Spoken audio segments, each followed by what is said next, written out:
አላህ Subhanahu Wa Ta'ala ቀናውን መንገድ ከሰጣቸው በኋላና በዛ መንገድ እንዲመሩ ካደረጋቸው በኋላ በእነሱ መንገድ እንድንመራ ነብያቶችን እኛን ደግሞ እንዲህ በማለት ይገልጻል። ኡላኢከ الذين هدى الله አላህ Subhanahu Wa Ta'ala ቀጥተኛውን መንገድ የመራቸው እኮ እነዛ ናቸው ነብያቶች። فبهداه مقتدي በእነሱ መንገድም ተመራ በማለት ያዛል አላህ Subhanahu Wa Ta'ala። በእርግጥ ተግባራቸው በጣም ከባድ ሊሆን ይችላል። ነገር ግን አላህ ሆይ ረሱል ሰለላሁ ዐለይሂ ወሰለም እግራቸው እስኪያብጥ ድረስ ቆመው ላንተ ሲሰግዱልህ ነበር።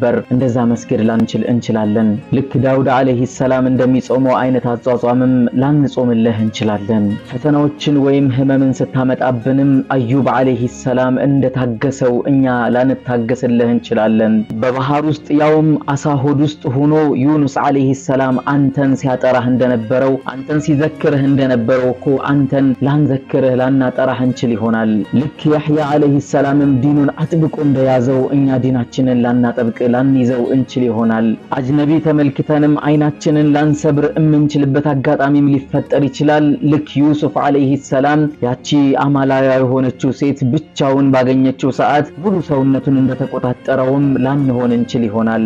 ሰዎችም በደልን አድርሰውብንና አቅም ስናገኝ ነብዩ መሐመድ ሰለላሁ ዐለይሂ ወሰለም ወደ መካ መተው እነዛን ከሃዲያኖችንና ሙሽሪኮችን በይቅርታ እንዳለፏቸው እኛም ላናልፍ እንችል ይሆናል። ነገር ግን እነዚህን ያንተን ደጋግ የሆኑ ባሪያዎችን ሊያመሳስለን የሚችለው ነገር አንተን መውደዳችን ብቻ ነው። አድራሻችን ቤተል አባይ ባንክ ሁለተኛ ፎቅ አልሙን ህንጻ